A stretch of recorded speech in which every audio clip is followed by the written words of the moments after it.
Hasta la vista, baby. Get away from her, you bitch!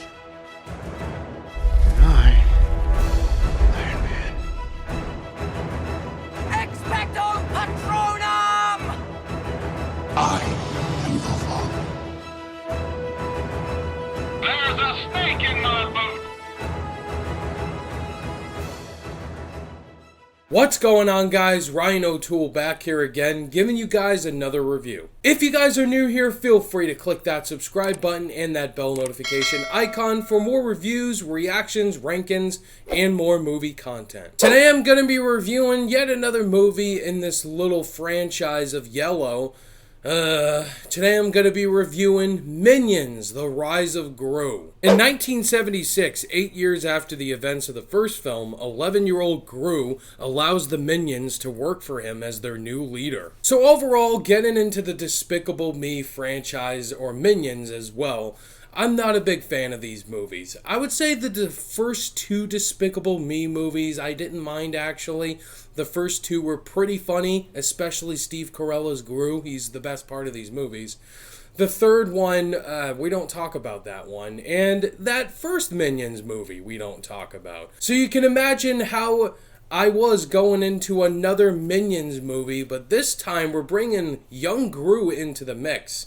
So what did I think about this movie, guys? Is it surprisingly good? Is it average? Or is it bad just like the first Minions movie? Yeah, it's not as bad as the first Minions movie, but still not very good. They bring in a lot of well-acclaimed voice actors into this sequel, and for the most part, they did their job fine. Steve Carell, as always, as Gru, is the best part of these movies, and to see him play an 11-year-old boy this time was really funny, actually, just to hear his voice transition all around, because Gru is a very high-pitched, over-the-top villain voice, and I really wanted to see what they would do with Gru in this movie and how much screen time he had. And out of the other voice actors they bring in here, like Michelle Yeoh, I didn't see that coming, and Taraji P. Henson, they were probably the best parts of these movies. They do their jobs fine, getting introduced into here. And whenever, again, it focuses on Gru becoming the mastermind supervillain we know him to be, those were the parts I could enjoy. And whenever it does focus on the action involving Gru and Wild Knuckles and these other over-the-top characters, those were the parts I could enjoy. And it had the family members laughing for sure. But what is the biggest negative of this movie?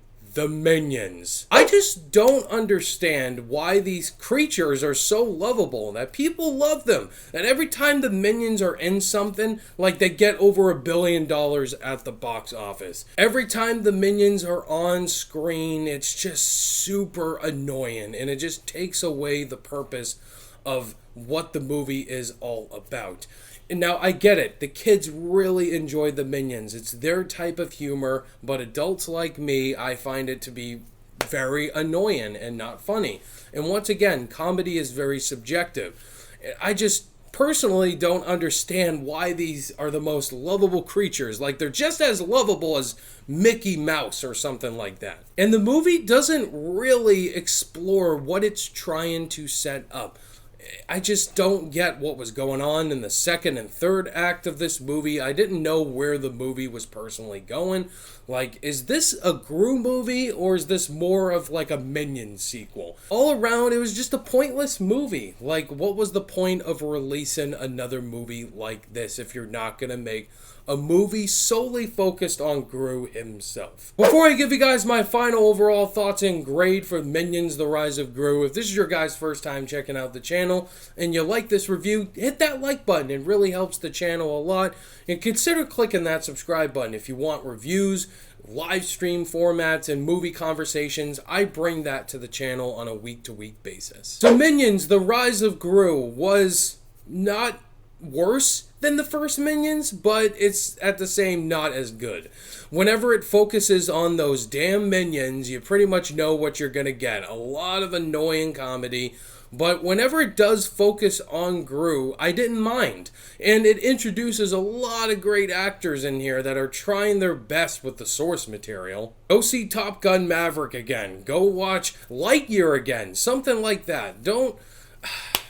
do what you want, I guess. On my rating scale, I'm going to give Minions: The Rise of Gru a D.